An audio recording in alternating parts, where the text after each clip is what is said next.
This is the Fantasy Football Unlimited podcast with your host, Kevin Murray. Welcome to the Fantasy Football Unlimited podcast. On this episode, we have a guest that has taken the fantasy sports industry by storm. It's all gas all the time with the founder of Destination Devy, Ray Garvin. I'm thrilled to have you on here, my man. Oh, so kind. Appreciate you having me on your platform, share the airways with you. I'm excited for this one. I saw the show sheet. It's a lengthy one, but a very in-depth one. And I've been watching you do these. I saw the one you did with, I think, Matt Kelly. Was that last week? Was with Matt Kelly. So yeah, tough act to follow, but I'm excited to be here with you, man. Oh, I'm thrilled to have you on here, witnessing your journey over the last couple of years, last several years at this point. It's amazing how fast time goes. It's been so much fun. I remember when you first showed up onto the scene, and it's so special to see where you've built this. It's a thrill to have you on here. Now, one of the primary focuses of the FFU website in this podcast is to share fantasy football resources. So an independent, brand like yourself, outside of the mainstream, like Destination Devy, like yourself, like it's what this is all about. I want people to discover resources that will help them dominate their fantasy leagues and just get more fun out of the fantasy football experience. So Destination Devy, where football meets fantasy. From the founder himself, talk to me. What is Destination Devy all about? What role does it serve for people out there consuming fantasy content? Yeah, first and foremost, I really pride myself with everything that we do. I want content to be actionable and I want content to be entertaining. And I think you can have both. A lot of times, a lot of fantasy content that I listened to when I was coming up, it was very informational, but I didn't always feel entertained. But the ones that did, they stuck with me. They influenced me because it's fun. You have to have fun playing this game. You've got to love the strategy. You got to love the rookies. You got to love the veterans, the winning, the losing. And it's that love and that passion for fantasy football that drives people. I want people to be happy. I want when they listen to my content, whether they agree or disagree, they walk away and say, man, that was worth my 45 minutes. That was worth the hour of time. Keeping stuff real. Like I tried to be JJ Zacharyson when I started and it did not work out. I tried to be Andy Holloway and it didn't work out. I just had to be me and just talk about the game from my personal experiences, what I go through with it now, where I worked at. And I just give it to it how I see it, right? And I've never called myself an analyst. I just watch football and I have conversations with people in my community that like to talk about football too. That's all it is, man. I love it. I mean, the authenticity definitely shines through, and it's evolved over the years. Obviously, plan, process, dominate. You're doing a lot with Destination Devy. Talk to me about some of the tools, the models that you've created. Talk to me about that Trinity model you've come up with. Yeah, so Destination Devy started as a thing. Devy is short for developmental. Shout out to Scott Fish for that. So I was very much into the young players, the rookies. I always felt the more you know about the next year's class, the better you can kind of position your dynasty team in the current for short and long-term success. So one of the things that we really like to do is just try to make sure that we're evaluating the right types of players based on what's actually happening in the game. So our content creators, Scott Connor, Jordan Richards, Jordan Backus, we have an analytical mind, right? Process-driven plan to pick players, how to pick players, and which players you want to avoid. And that's essentially what our tools cater to, helping you roster construct a team, letting you know that in your specific league, not in everybody's fantasy league, but in your specific league, this is how running backs score in relation to receivers. This is how quarterbacks historically score related to tight ends. So when you're picking players, you make sure you stay within the appropriate tier. So our tools, the Trinity Tracker, which I believe is the best single metric for identifying wide receiver opportunity in the game, helping you identify which receivers are actually doing things within their offense that directly correlate to fantasy success. So long story short, we're trying to make the game help you become a better process. We want to teach a man how to fish instead of just giving you the fish, right? Come to Destination Devy. We're going to teach you how to fish. That's what it's about. I love it. Now outside of the tools, talk a little bit about the socials, what people will find on social media for Destination Devy, the live streams, everything you're doing, and maybe a little bit about like the membership packages that you're offering on the site. Yeah, man. So this is what Destination Devy is, man. It's a community.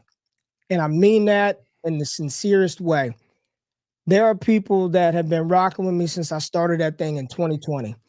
And the reason why they stay is because of the community that we formed. Like, you get to talk to me and Scott Connor and 50, 60, over 100 Heisman tier members, but in an exclusive tier to where we're talking like this every day for hours on end, voice chat, information sharing. It is community. It's, yeah, you get stuff, you get Discord access, and you get rookie rankings and all this other stuff.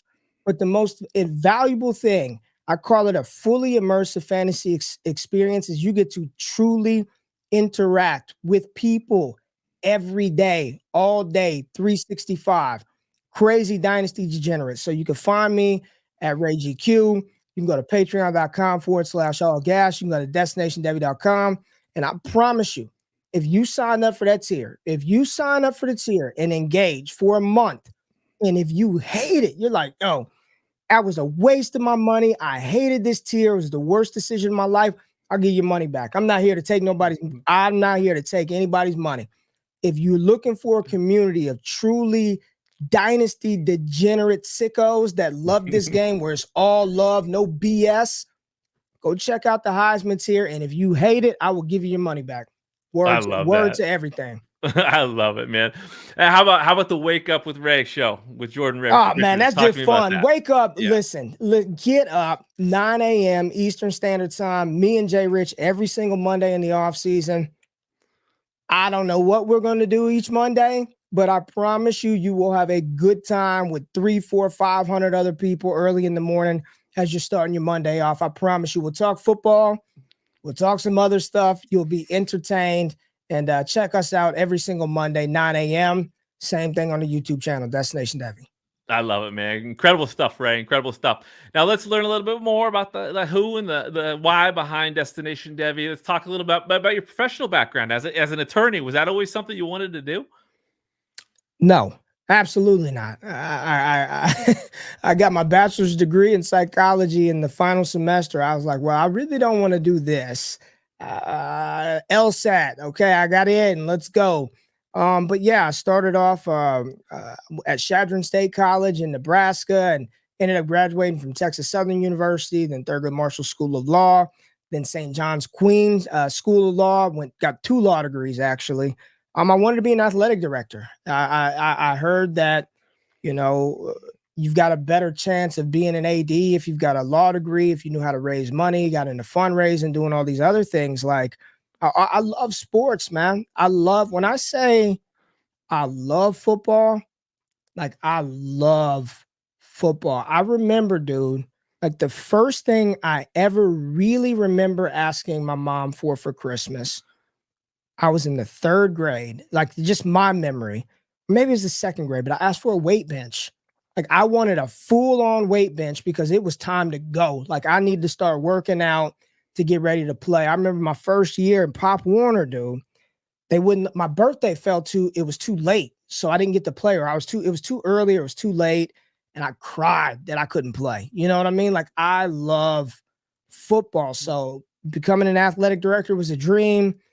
I got into fundraising, and then I ended up staying there and started doing legal. So that's the professional background, law degree, thought I wanted to be an athletic director, went to go become a philanthropist, and now I'm creating fantasy football content that had nothing to do with a law degree. That's incredible. You probably learned a lot of lessons along the way, though. Now, obviously, you are a diehard Cowboys fan, and you said that sports became early for you. Growing up, who were your favorite athletes and teams across the football or the sports landscape? Like, who were your favorite players? It was Deion Sanders, man. I had a Cowboys locker. My earliest football pictures, I wore a bandana when I played, just like Prime. My All-Star jersey from high school, I wore number 21 in the All-Star game because of Deion Sanders. Yeah, that was like my guy growing up. I just thought he was cool. He was swagged out. I played cornerback. He played cornerback. So I just I just thought Dion was cool. And, I grew up in Las Vegas, and at the time, Vegas didn't have a pro sports team. So they always would show like America's game of the week. And during that time, like the Cowboys were popping. So we got Cowboys on. So you just grow up liking the Dallas Cowboys. And now that Vegas actually has a team, you got to be like, oh yeah, I root for the Raiders too. But yeah, growing up, it was Dallas Cowboys. I would say baseball was the Atlanta Braves because that's where our grandparents were. And whenever we would go out there, it would just be on WGN or whatever the station was back in the day. But it would always be Braves games on. So yeah, I liked watching the Braves play. And then basketball, it was Lakers, Bulls, but really it was like Cowboys. Like Cowboys and Braves were the two teams growing up. Okay, that's so funny because I had I'm a Seattle guy, so I got some love for Seattle and had Griffey and everything. But I did have the longest stint I had loving another team. It was the Atlanta Braves. Is because growing up, they're always on TBS. Yes. And so like TBS, if you love baseball, TBS, yes. you're right. If you love baseball, you're watching the Braves. You would like the Hawks too if you're watching basketball way back in the day.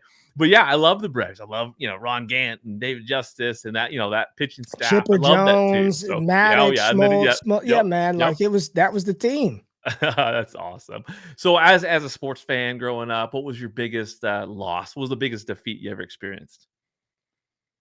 Biggest defeat. Probably gonna go a little bit off the beaten path here, but I think my biggest defeat was probably when I realized I really didn't want to play college football anymore. Like when that moment hit and I knew it, I was just like, screw this. Like looking back on it, I felt like I quit. I stopped playing after my third year. That's probably looking back on it, like that's probably my biggest defeat, and one of probably my biggest regrets was just not like I just got tired. I got tired of waking up at 4:00 in the morning to go do winter workouts. Like I just wanted to be for at least a year of college, like a normal student. And I remember just being like, I'm done. Like I don't want to play anymore. And that's it's tough. That still hurts to this day. Yeah, I know. I see that being a powerful moment in your life, I'm sure. How about like what was your favorite moment as a sports fan or again as an athlete?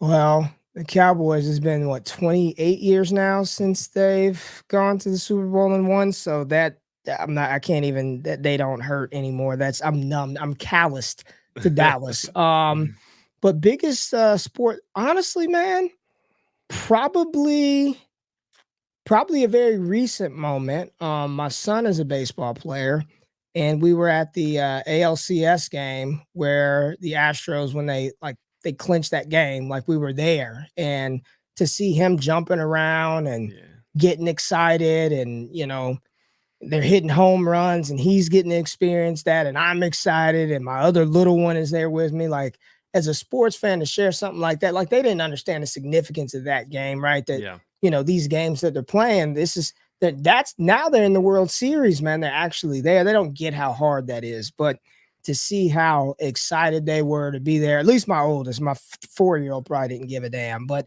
my 6-year-old who actually plays, like he could see like, oh man, that's a shortstop just like me. Look, like, I think that was pretty cool. That's probably my best. Like that's better than any other thing that's happened. Like that's probably it. That's awesome. Yeah, I mean, it's those kind of things you'll never forget. I love that. Yeah. I love hearing that. So when did you discover fantasy sports? First year of law school was 2012. So around like really getting into it, probably like 2011, 2012. So that's when I really discovered it and started to play around with it a little bit, back when it was, like 8-team leagues, and that's just what it is, 8-man rosters. Like it was just kicker, defense, and you got a couple of guys. But yeah, it was about 2011, 2012 when I really started to like pay attention and want to play, fantasy sports. What was it that hooked you? Like what did you love most about the fantasy experience in the beginning? I think it was whenever I could I really figured out like, oh, I can GM my own team. Like I can make me a cool team that can beat everybody else and show y'all how to draft. And I know which players to pick. And I know this quarterback's going to be awesome. Michael Vick, this and that. So yeah, I think it was that, that feeling that I could kind of GM my own team. And if you GM it well enough, you could win money at the end, and you do it again next year and you can do more. Like I remember when I first started, I thought you could only do one league. Like I didn't know you could like even play in multiple. And I'm like, how you got 2 fantasy leagues? Like what? Like I remember when I found out, like I just like, you playing in 2, you're playing in 3. So yeah, I think it was when I realized that like you're a little GM here. Do you have a primary fantasy league? Like one league that you consider like your main league? Um, I do. I do. It is a home dynasty league. It is year 8 this year.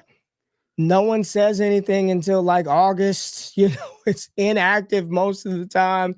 Rookie drafts in August when it's time, but it's a good group of guys, and you know that those are the people that gave me the inspiration to get into making content in the first place. So yeah, that's probably my most longest standing league, kind of the most sentimental one is that one, because that was like the first real dynasty. I had to convert my friends over to dynasty, and yeah, we're going into year 8 now. That's nice. Gotta love those leagues like that. Now, do you have like one person that you consider your biggest rival in fantasy? Like somebody, whether it's industry or like in that home league, that like when you beat them, it hurt or it feels the best, and if you lose, Oh it hurts yeah, the oh most. yeah, yeah. Yeah, and he'll watch this. His name is Marcus Myers. He's a sharp fantasy gamer, but he played on that University of Texas national championship team that beat USC. And if you don't see the helmet back there, I am a big USC Trojans fan.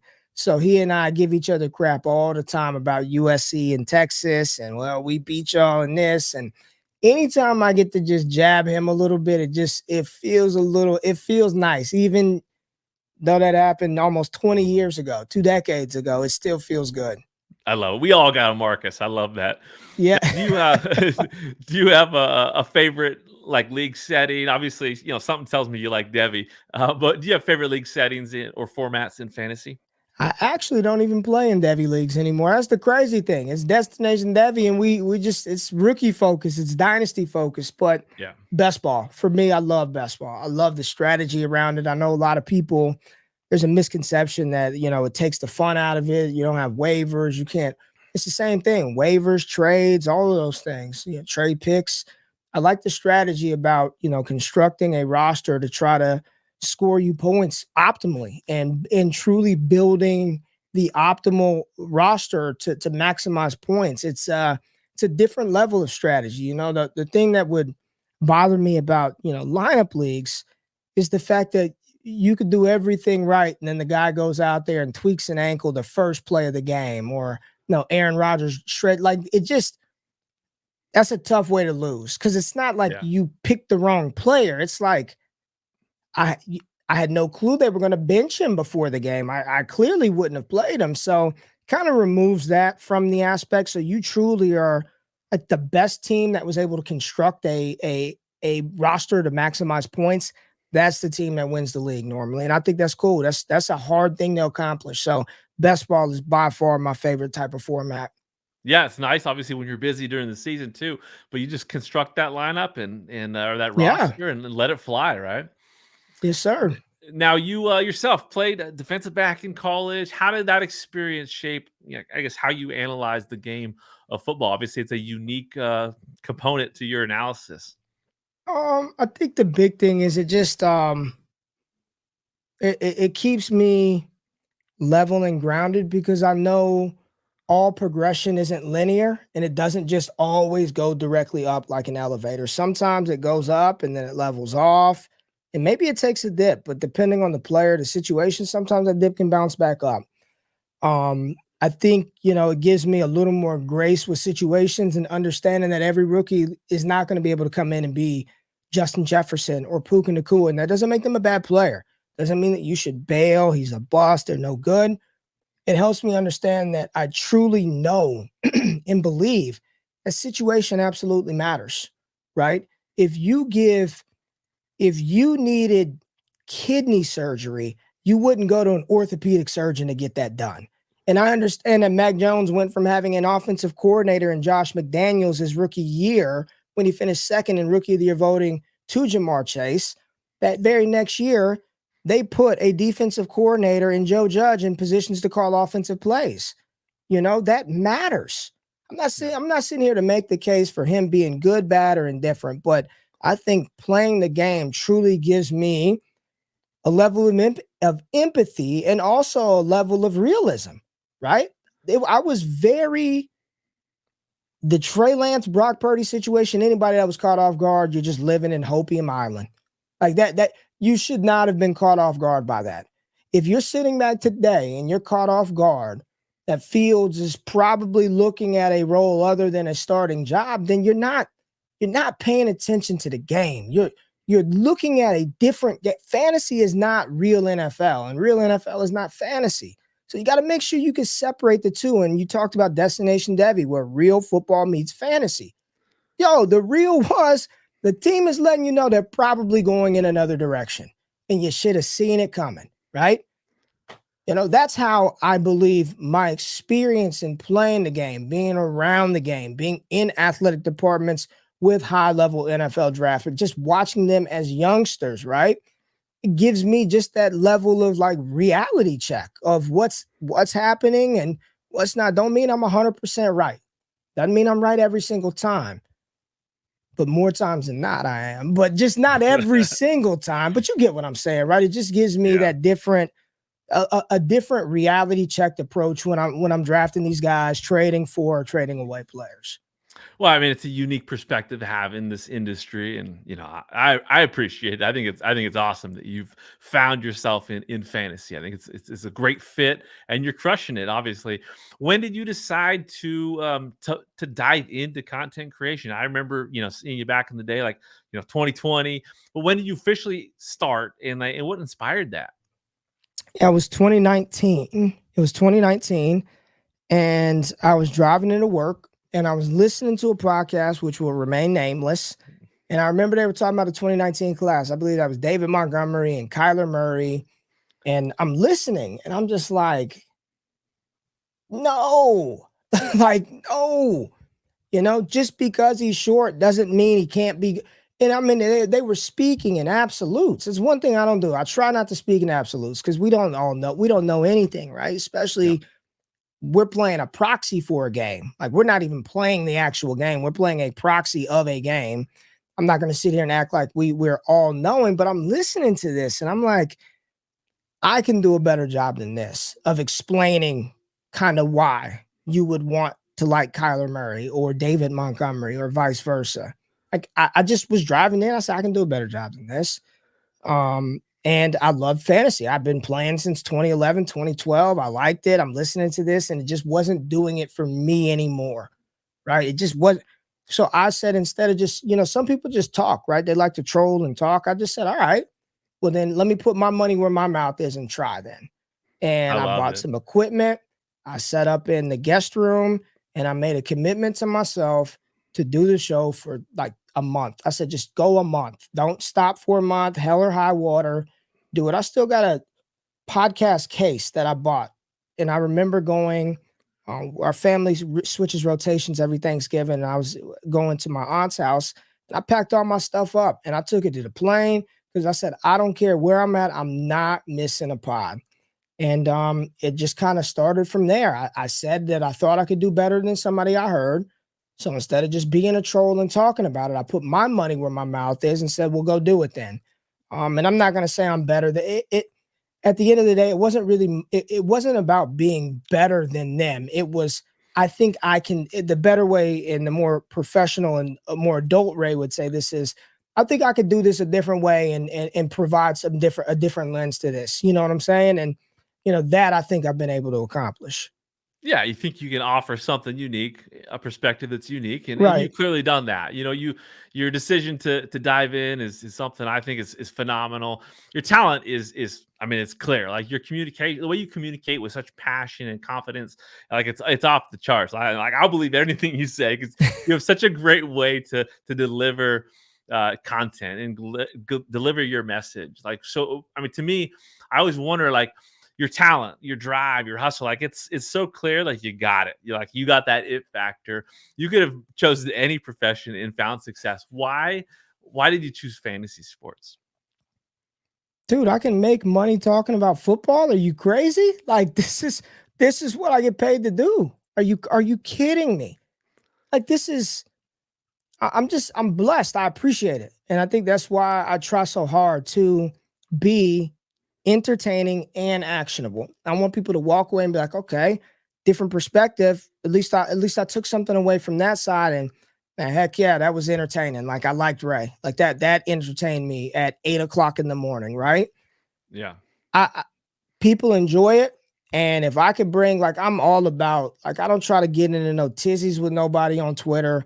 Like, all I'm about just doing the job, building a community, having a good time. I ain't got beef with nobody, none of that. I don't want no drama. Life is too short for drama. I got 2 kids, a wife. There's plenty enough drama in this house. I definitely don't want it in football. So to be able to talk about football and rookies in the NFL and free agency and rookie drafts and fantasy and communities and fish bowls and that bowl and under, who wouldn't want to do something like this, right? And people enjoy when you see people send you a message like, hey, thank you for saying that. I appreciate that show. Like, I enjoy listening to you.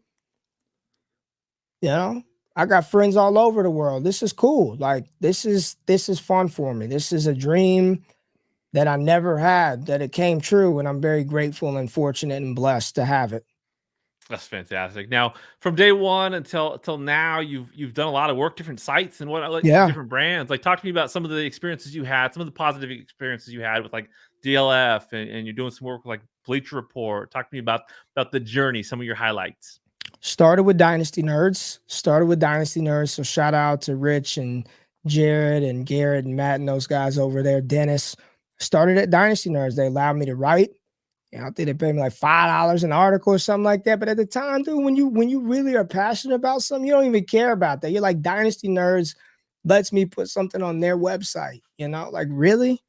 And then DLF, at that time, they were like viewed as the gold standard for dynasty fantasy football. I mean, Ryan McDowell, everybody was over there, right? Peter Howard doing this. And I know those, but that was like the place. And I tried to do some stuff with them, and they put me to the B team. I had to do members corner.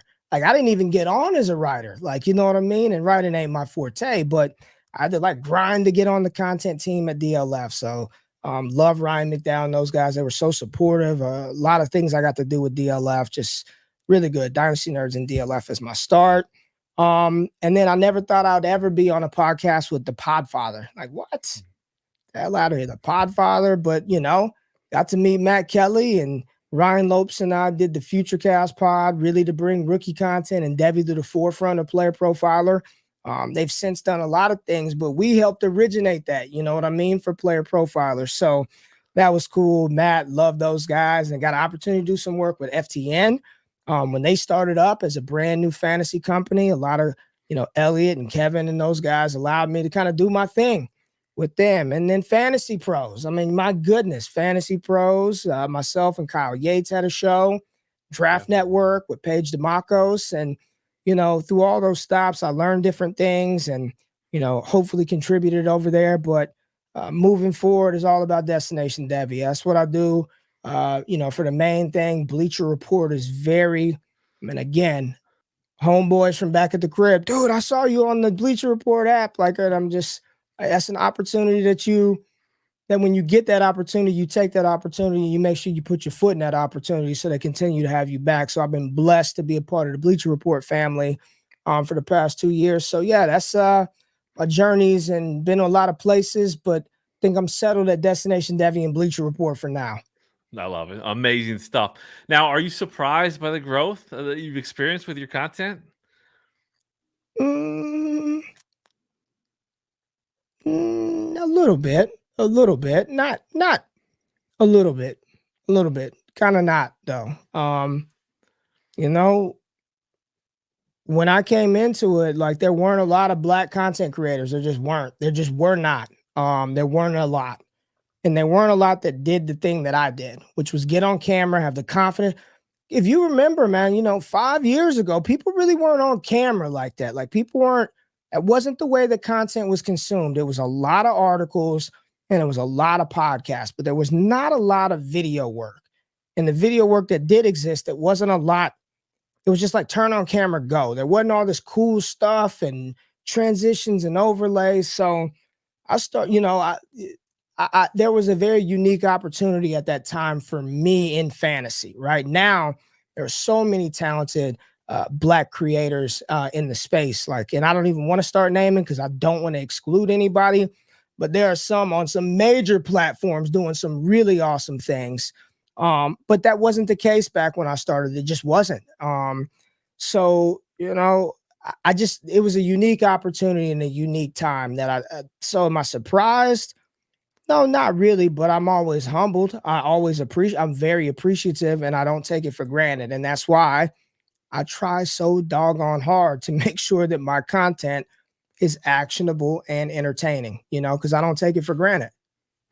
Well, I'm not surprised that you're not entirely surprised because, again, like I said, you can tell that you just have you have a confidence where it seems like you put goals out ahead of you and you expect to achieve them, and you've done so much, and it's again so fun to have seen the evolution of Ray GQ and Destination Devy, and it's been not a surprise to me to see where you've come. But along this path, like, have there been challenges? What is the most difficult challenge you've faced? Absolutely. I think it's every day. It's a challenge. Like it, it ain't a week that goes by where it's something that isn't breaking down, needs fixing, mental taxation, just that your social capital is just drained. It's hard. Sometimes I do just miss when I just got to play and just like it was just fun just to do that. Like I miss when you just made the content because you wanted to see your name on the website. Like you just wanted it's not like that anymore. So yeah, it's challenging. And I made a lot of mistakes. I failed a lot. I've tried different pieces of content that flopped. I've had ideas that have cost me money. I've had ideas that were good, but I've had a lot of them that are bad. You should see all the failed files on my computer for messing up and trying stuff out. No one likes it. But I think, the biggest thing that I've learned, especially over this past year, is just, relationships. I failed at some relationships within the industry, and you know, some of that and what I talk about is on me, right? Like I own that, and trying to be a better leader, because it is tough, because this isn't anybody's full-time job that contributes at Destination Devy. Nobody. Like they do it because they believe in me, they believe in the brand, they believe in the direction.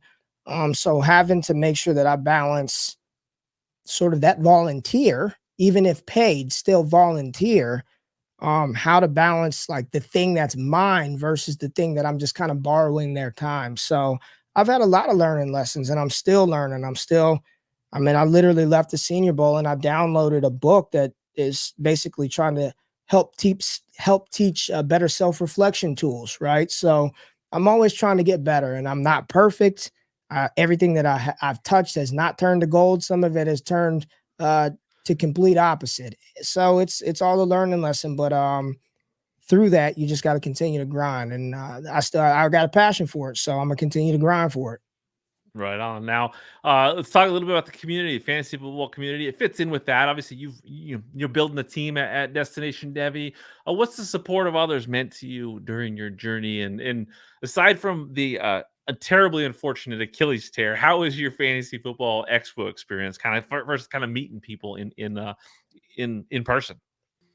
I don't even want to talk about the expo. Like it just brings back very bad memories. But no, the expo was awesome, man. Yeah, I tore my Achilles on the first play of the game. Like Terrible. that's how you know you should have stayed.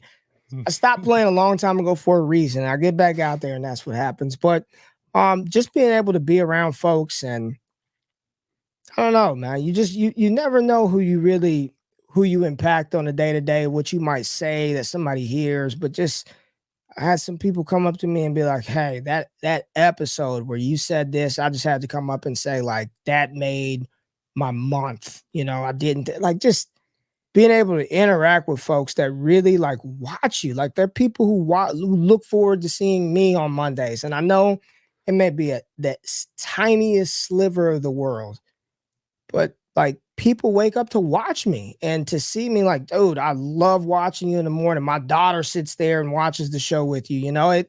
And when I hear those things, I kind of change to some of the things I say on the show to make, because I know now. But just being able to interact with, like, I don't make content. And how do I say this? How do I say this nicely? I don't make content for you. I don't make content for other content creators, right? If there are creators who support other creators, I think that's the most beautiful thing in the world. If there's truly a creator, you're like, I like listening to him. I like listening to her. But I'm not making my content for Ryan McDowell. I'm not making it for Matt Kelly. I'm making it for the hundreds of other people that don't have a picture on their profile, that just want to consume some content, that pay me for a service. Like, that's who I'm making it for. So to interact with those folks that only show up at an expo, or they'll never be at a Senior Bowl. Why am I going there? I'm not scouting. I pay you to do the scouting, right? They'll never go to a combine. But to be able to interact with folks that truly rock with your content, that remember little things that you said and 200 shows ago, there's no better feeling. Like, it's cool. Like, it's a very cool feeling. And it's a very humbling one. So yeah, the interaction with the community has been good. I don't, some people are annoying and I just mute, block them, or don't. I curate here's the thing. If you don't like somebody, the beautiful thing about social media is you can curate your timeline to the things that you like, right? Absolutely. I ain't getting in no drama though, man. I'm far past that. And at this stage in my career, the haters gonna hate. That's all good, because it's not stopping anything that's going on over here. So I don't even entertain it. I love it. Now, do you think you're going to make it to the Expo in 2024? I'm undecided. I'm undecided. We got a lot going on this summer. A lot of just family trips. A lot of my son tournament ball over the summer. There's just a lot going on. So it depends. If I had to be honest with you, I don't want to lie to you. It's leaning no. It's leaning no. But if I don't go, I send my heartfelt. Have funs. Go have fun on OGQ. Of course, of course. Now, obviously, that's an incredible off-season event, for the community. But you've been to some good ones, like that Senior Bowl. Talk to me about the experience at the Senior Bowl, because you absolutely crush that content. You just have a way of getting the best out of the people that you interview. It seems like you just, like, you're able to connect, and it just clearly, it's fantastic what you do at the Senior Bowl. How much fun has it been attending that event? Oh, that's awesome. Like, it's an annual trip. It's locked in. Wife knows it. Kids knows it. Job knows it. It's just, it's good to be able to interact with the NFL scouts, with coaches, with coordinators. Like, everyone's there. When you go, that was my third year going, you start to remember people remember you. And just to have that interaction with the players, to really see them in not just on-field environment, but throughout the hotel, throughout the town, while you're there, and interact with other people who are just as crazy about rookies as you. It's a fun event. And I think it's a useful event from a fantasy perspective as well, because it helps put a little bit of context on some of the data that you might read or see. So it's a fun event, but I tell everybody it's still work. Like, it's not a damn vacation. We're not going there. Let me tell you something. I like the vacation. I ain't vacationing in Mobile, Alabama. We're going down there to work, right? So it's early mornings, it's late nights, it's making content, it's not being afraid to go talk to players, it's having the confidence, and it's getting the content out. So yeah, it's a fun experience. I love it. I'll continue to go as long as I'm able. Yeah, it's cool to seeing more and more people going down, from the fantasy community going down there. And it seems like you guys are, doing a great job down there with the players. I can't think of anyone that, in this industry that speaks about athletes with such, like, an authentic joy and admiration for them. I'm sure that comes from being an athlete yourself. It just comes across like you truly, like, care about these athletes and their futures. So when it comes to, like, objectively evaluating talent, as a former athlete, is it a challenge essentially to be objective about what you're seeing and what you're projecting for the NFL? Yeah, absolutely. But here's the thing. I have I like respect the game of football, right? And the names change, but the game is the same. So I'm gonna just call it how I see it. One of the things that I try very hard not to do is like say this player sucks, or I never tag players. I try not to disparage them to that degree. I might say it's not, I'm not perfect. Sometimes some players are not very good at what they do, right? And they're not usually around for long, but I try not to, especially with prospects. I'm not going to do that to you just never know who sees, you just never know whether they see it, he sees it. And there's some days where I'm not on my game on Wake Up, and Jay Rich had to carry me. And you see comments like, it doesn't feel good. I don't care who you are, people is human. So I try very hard not to do that, but being objective about a player's skill set, what I think, how they're going to translate, like I'm comfortable with that because I played it. And I know that at one point in time, I was very good and high up on the team goodness list. And at another point, I kind of dropped down to the middle, and I wasn't as good as I wasn't as good relative to other players. So I've got no problem calling it how I see it, but I try very hard um, not to be like disrespectful like that in the public forum. I try hard not to. Again, it seems like when you're interviewing players, like you gain their trust, and it seems like it's just such a natural fit. How has your evaluation process evolved over the years, kind of getting into this and doing what you're doing? I'm way more open-minded to the data. At first, when I started out, it was all film, baby. I don't care what your spreadsheet says. The eye in the sky don't lie, baby. But as I've grown, and the interesting thing about growth is you can't grow unless you let something else in. So you have to be open-minded to look at something from another point of view, right? There could be sun outside, but if you got the plant covered up and the sun can't hit it, it's not going to grow. You got to open it up so it can absorb that. And I think in this space, a lot of times there's this dogmatic approach to I'm right and you're wrong, where the reality is neither of us know what the real right answer is. So we should be a little more open-minded to both ranges of outcome occurring. And I've learned to appreciate how the numbers, if done well, can pair, marry, support, or refute, an objective opinion based on the film, and being able to use both as context and as just flatline, baseline, in empirical data. I think it gives me a very unique edge. And again, it comes with being open minded. So I think I've learned to appreciate the analytical side of the game because it is a game. We're playing a proxy for a game. So there is a level of repeatable strategy that you can kind of, extract from numbers. Yeah, finding that balance is the key, and it sounds like that's a lesson you've learned from an entrepreneurial perspective. What are the biggest lessons you've learned, during this journey? Get a tax person early. That is a for real lesson, but that is an important one. If you're going to do this and you start to earn some revenue and you're trying to do it right, make sure you have that all that stuff in order early. That is lesson number one. That was something that I had to learn a little while ago, but just putting that out there, that is a serious thing. You want to make sure you're on top of that. But I think just knowing that, I think for me, the big lesson that I've learned is you can have an amazing product.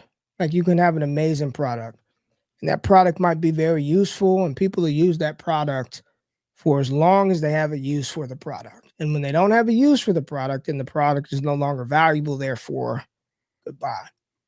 Community is truly what I've learned to focus on, is building useful tools, providing actionable content, but making sure that you live inside of a community. And I've prioritized that. And I think that even when the tools are no longer needed, when the appetite for maybe the fantasy game has dwindled some, if you've got somebody inside of your community and they genuinely have made like, there have been people that have started out in our Discord as complete strangers and they were in each other's weddings. They are lifelong friends. They've been to each other's houses from across the country and wives have met. Like when you have that level of community, I've learned that you actually have a higher retention rate because the people ain't just there for your fantasy advice that's only really useful for certain months throughout the year.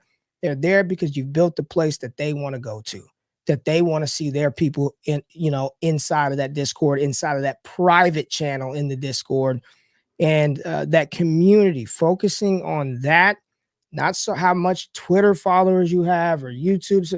Those things are important from certain aspects, but ultimately learning to create a community, and that community can touch you, can feel you. When I know that this Discord member's name's son is Granger and he just turned 1.5 years old, like, them the people that stay for life. So that's one of the big things I've learned is focusing on community, having a good product, but focus on building a community.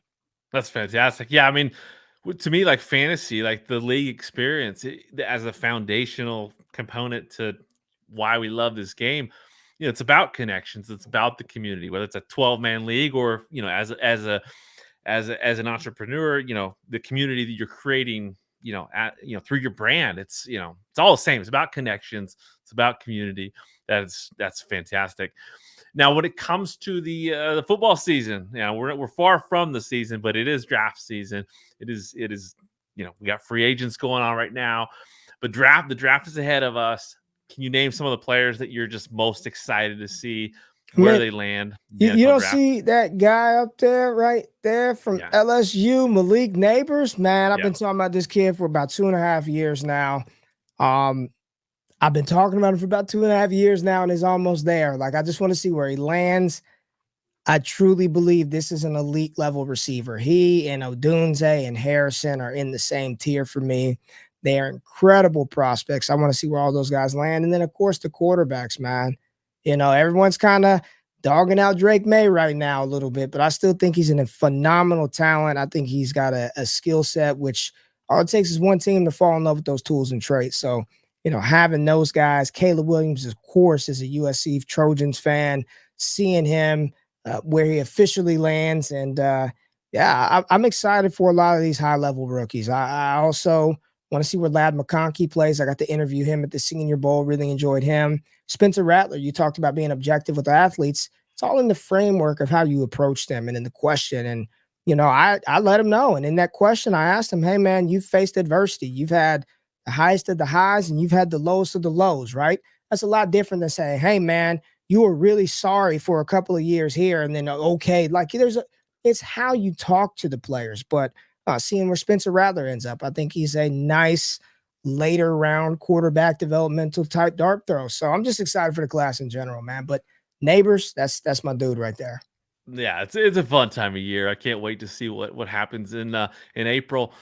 Now let's dive into a few rapid fire questions. I'll just throw out a question. You just let me know first things that come to mind. We'll fly through this. What do you enjoy most about what you're doing in the industry right now? Engaging with people. Engaging with people. How do you balance your professional life with the family? You got a couple of boys out, at home there. I'm going to kick this back to you and ask you, how difficult of a time was this to schedule this doggone interview? I mean, I only have certain days in which I will record. I have been I try to be very true to those times.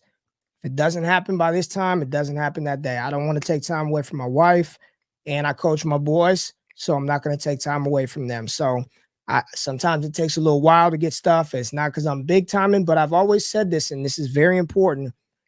You have to protect your time. I don't care what it is you do in life.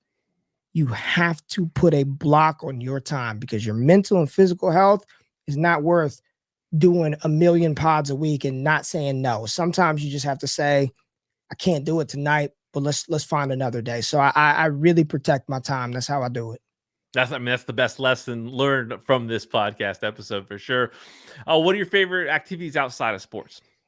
Working out. So very active, still physically. There's competition in it, so I enjoy that.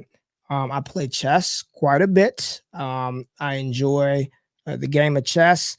I'm also an avid sports bettor, and I love spending time with my boys. Like, my wife and I, we travel a lot. We just went to the Cat Williams concert last weekend. Like, we like to get out. We be outside, man. So me and the wife take trips and then doing stuff with the boys, giving them a better experience growing up than I did. Fantastic. Do you have an all-time favorite TV show? The Office. Okay. How about an all-time favorite movie? Friday. That's a good one. How about a sports movie? Ooh, sports movie. Man, the program, Remember the Yeah. Titans, all kind of pop up for me, but there's been some good sports movies, but I think the program going into college, Remember the Titans, of course. I mean, Any Given Sunday with Willie Beeman, how can you not have that up there? Hoosiers is awesome. A League of Their Own, The Sandlot. There's so many sports movies, man. I can just keep going. I love it. Do you have a favorite band, singer, performer, artist? Favorite. Mr. Usher. I'm an R&B guy. Okay. I grew up in the Usher era. That's my dude. That's awesome. You've done a fantastic job with this journey. Huge fan of everything you're doing. Can you name a few of the people that have had just a huge impact on you along the way? Yeah, the first person that told me my content wasn't that good. Jordan Richards, my co-host. Yeah, he back with Dynasty Nerds. I had done something video wise, and he just sent me a message and it's very polite. But ultimately, what he said is, "This is not good. I think I can help you make it better." And he was the first person to ever tell me that something I did wasn't good. So first of all, I'm like, "Who the heck are you, Jordan Richards?" But that's literally my best friend now, business partner.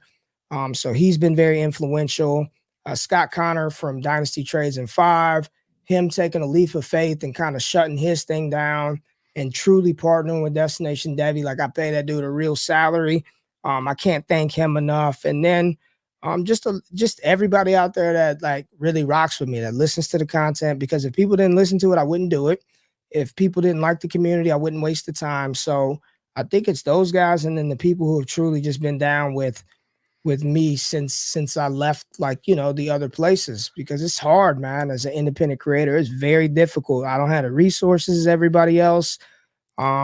But they ain't got what I got either. So we're gonna make it happen one way or another. So I just appreciate everybody who's always rocked with me. I love it. Now, yeah, Jordan, you guys are fantastic together. Such a great duo. Now, for aspiring analysts, people that want to kind of dive into this industry or expand what they're doing right now, what advice do you have? If you're already in the industry, I think an important thing that I would pass on is, invest in yourself, like, for real. It ain't just about buying new cameras and upgrading the computer. It's investing in yourself.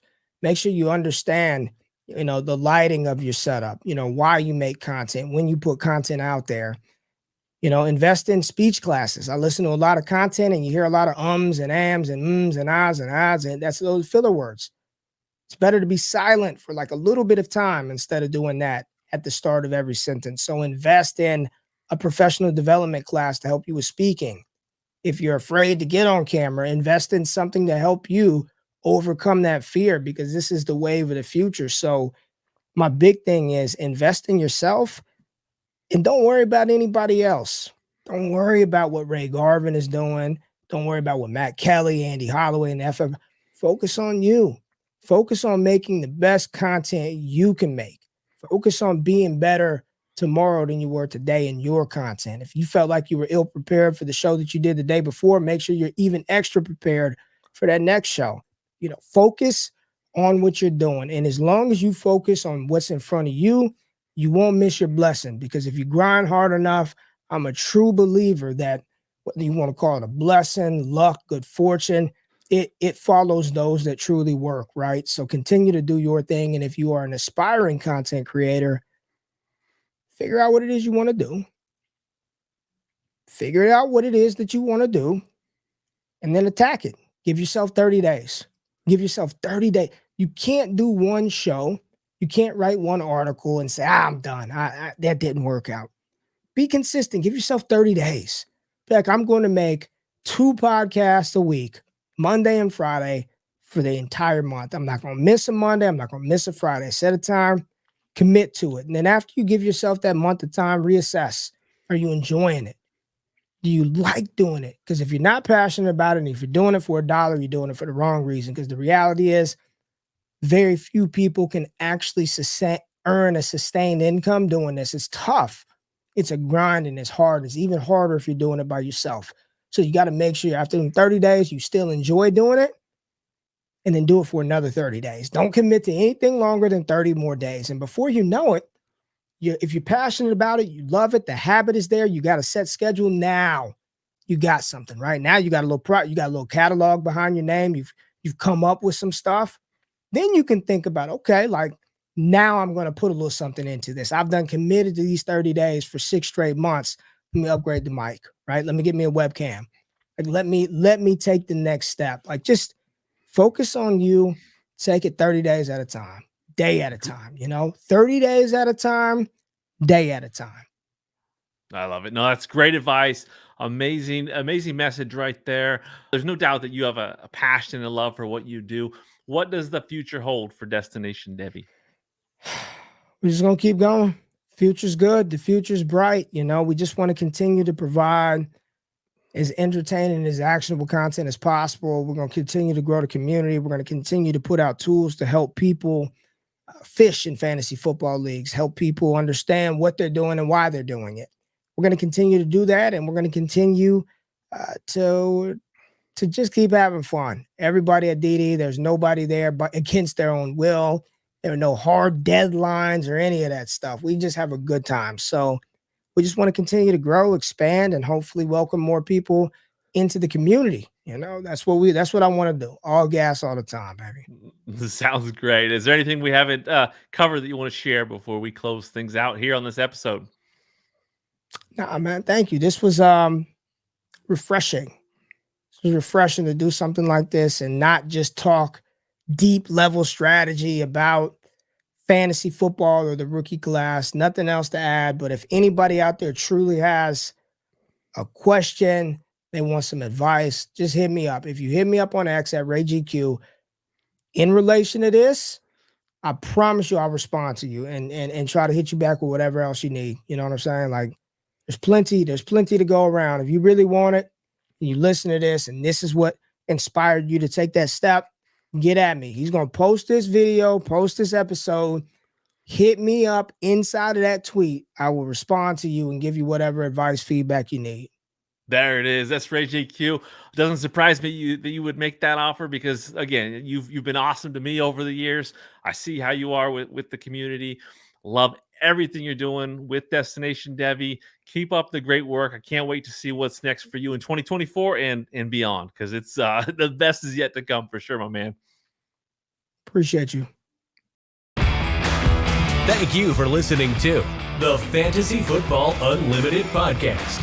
Until next time, be sure to follow and subscribe to all of FFU's social media accounts for daily content.